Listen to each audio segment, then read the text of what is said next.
Hi, this is Salim Omar with video number 2. First, I want to say thanks for watching the first video, for sharing it with your friends, and all the cool comments that I've been receiving. In video number 1, you watched me get grilled into revealing the formula to attracting all the high-end clients that you can handle in your marketplace. So I want to continue the conversation, and in this video, I'm going to give you something very special. I'm going to show you the number of high-end clients that you need that allows you to live the lifestyle that you want. This has never been done in our industry, and you will find what I share with you very beneficial. So let's go for a ride and let's get started.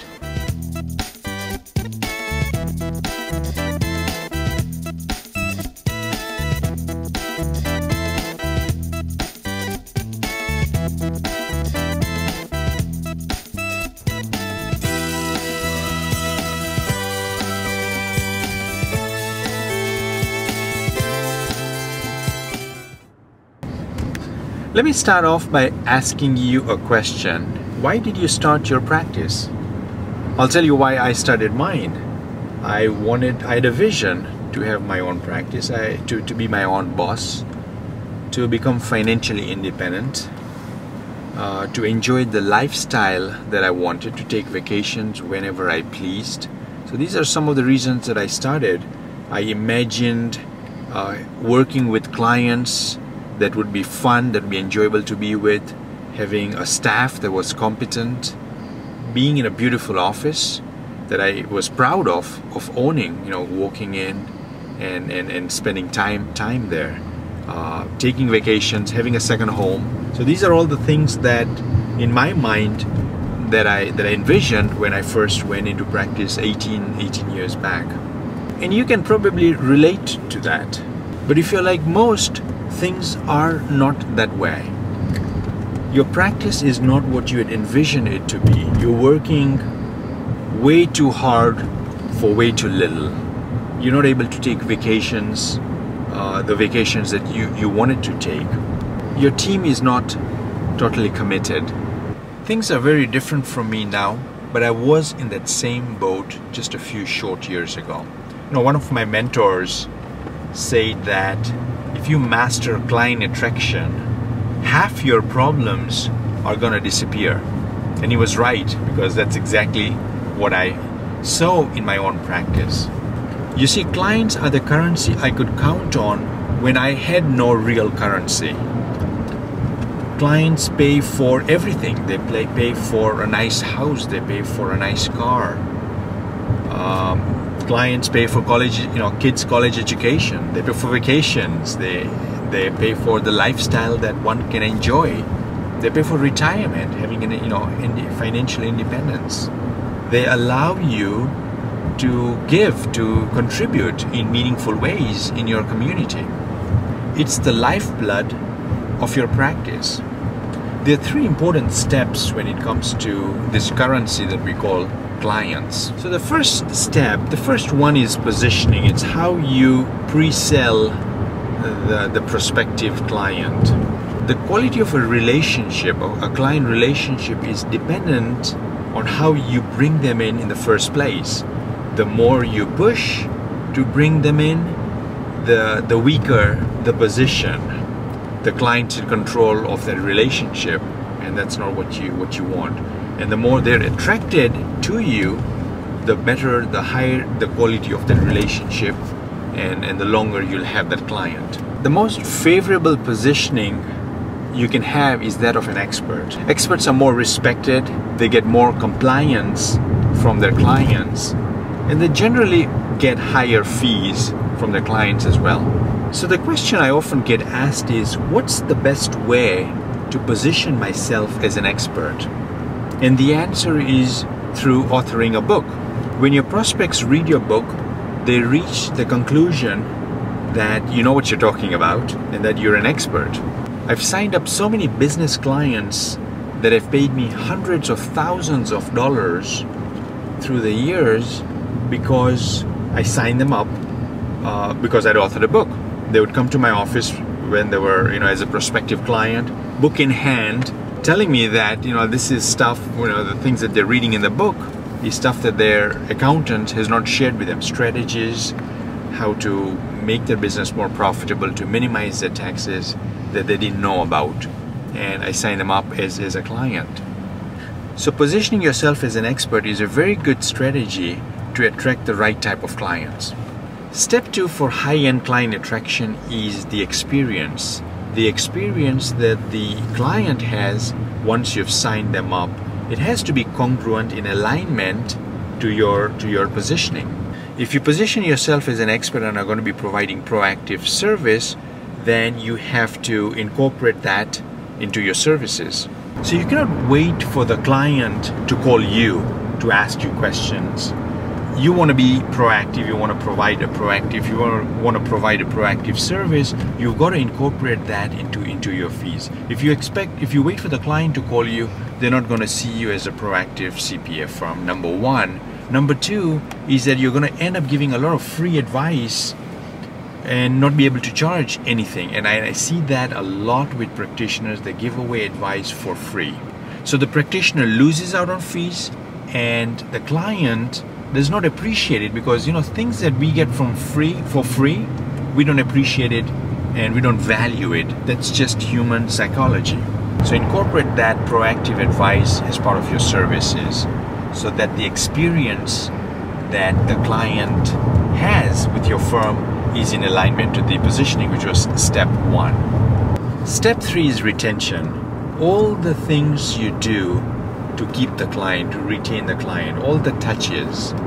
Now the important thing is that while one-on-one is important, you want to mix that up with using leverage, such as sending an email to all your clients. It's one email that's personalized, so it's, you know, you have a salutation, dear John, dear Susan, and so forth, or hi John, hi Susan.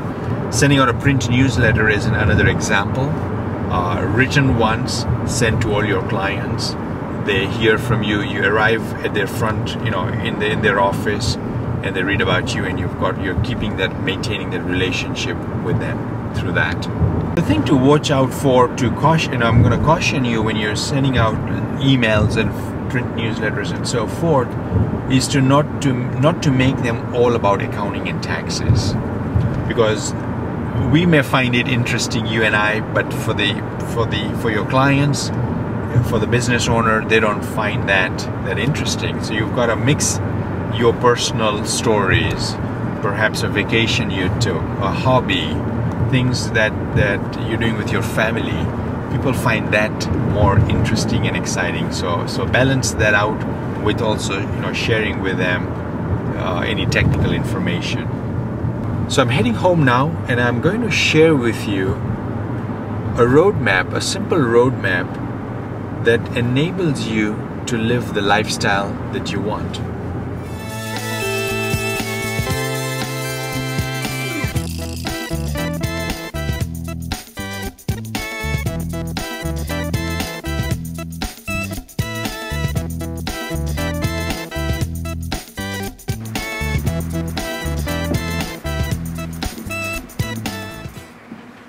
Alright, we're back. So in this section, I'm going to show you the number of high-end clients that you want, that you'll need, that allows you to live the lifestyle that you want.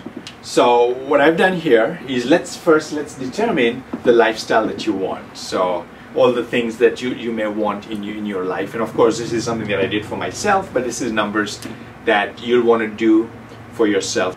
So I want you to get a piece of paper out, a sheet of paper out, and make 3 columns. The first one, I want you to write down things that you want. The second column, I want you to write down the total cost. And then the third column is the monthly. So this is numbers that I've put for myself, but I want you to put, you know, these numbers for you. So the first thing is living in a nice house, in an estate home. And let's say that the price of this home is $1 million. So I went to bankrate.com and did some calculations for a 30-year mortgage at current interest rates. So that's $5,500 a month that you'd need to live in $1 million house. And maybe that number is different from you, but let's just say that it's $1 million, a beautiful $1 million home, that you'd buy. Second thing, a car. So let's just say that the price of a car is 50K, a nice middle range car. I drive, as you saw, a BM that's more than that, but let's say that it's a $50,000 car, and the monthly price for that for a 5-year loan is financing is $5,000. So you've got the car at $5,000 per month. Next item is living expenses. Let's say that you want to live nice. You've got your expenses, your home expenses, etc. And let's say that that's $5,000 a month for your living expenses. So I want you to write that down on your sheet of paper. Next is vacations. You'd like to take, say, 4 vacations, beautiful, nice vacations, and let's say that you want to spend $10,000 a trip. So at the end of every quarter, you're taking a nice vacation with your family. So that's $10,000 times 4, that's $40,000 divided by 12, and that's $3,500 per month. Next item, you've got kids, you want to send them to a private school. So the monthly, let's say that the monthly cost for them to send them to a private school is $2,000. Next is childcare. Let's say you've got young ones and you want to send them for either karate school or music lessons and so forth. Let's say that the monthly for that is $3,000. So this is the good life that you're living. Next one's college. You want to save for their college savings. So you're putting away $2,000 per month. So that's good. You'll need $2,000 for that. So next is college. Entertainment. Entertainment's eating out. Let's say that's $2,000 per month. That's a lot of money, and that's eating out and having fine dining at various restaurants and so forth. So you've got entertainment, $2,000, and then retirement for the future. You want to put away, say, $3,000 per month. So that's $36,000 a year. So that's something that you're saving for the future. And then charity. You're a charitable person. Let's say that you want to give $3,000 per month to charity. So adding all these numbers up, these monthly numbers up, you would need $30,000 per month. You would need $30,000 per month to live a very good life. Living in a nice house, driving a nice car, taking vacations, sending your school to private school, sending childcare, extracurricular activities that they want to participate in. You're putting money away in for the college savings, entertainment, eating out, throwing parties. You've got that. You're taking care of your own retirement, so that when you're ready to retire, you're financially independent. And then charity. You want to give money away into charity. So you would need, on a monthly basis, with these numbers, $30,000 a month, which is $360,000 a year. So that's what you need to be netting from your practice, right? $360,000 a year. 360K. That's the magic number, the net. If you've got $1 million practice, you're going to comfortably net 360K. So you've got $1 million practice. So our gross number that we are looking to earn is $1 million revenues. $1 million practice will comfortably net you $360,000 in net income in take home pay. So that's our magic number, the $1 million. So let's reverse engineer that. How many clients does it take to make that happen, to generate $1 million in revenues? How do you get there? So 200 clients, I'm going to use a red marker just so that it's easy and you can follow along, and my writing is not the best, but you can follow along.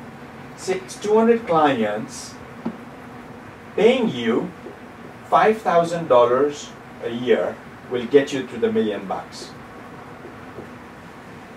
The rate of 1 client per week, that's 50 clients in the course of a year. 50 clients in the course of 1 year is going to generate you $250,000. In 4 years, you've reached your goal, right? To 200 clients. You need 200 clients, you're getting 50 clients, 1 per week, You got 50 clients times 5,000 is $250,000 in revenues, times 4 every year for 4 years. You're generating one business client paying you $5,000 a year, and that's how you're generating your $1 million. So what type of client is willing to pay you $5,000 a year in fees? Business owners who are committed to their business and who want to succeed. Those are the ones who want to work with a CPA, an enrolled agent, who can help them grow their practice, who can help them grow their business, make it more profitable, and help them reduce their taxes. They're looking for a practitioner who is proactive, somebody who's going to help them reach their goals. There's little competition for these types of clients. Most practitioners are viewed as number crunchers and not providing this type of a proactive service. So the interesting thing is that clients are willing to pay that. That is the big opportunity for you.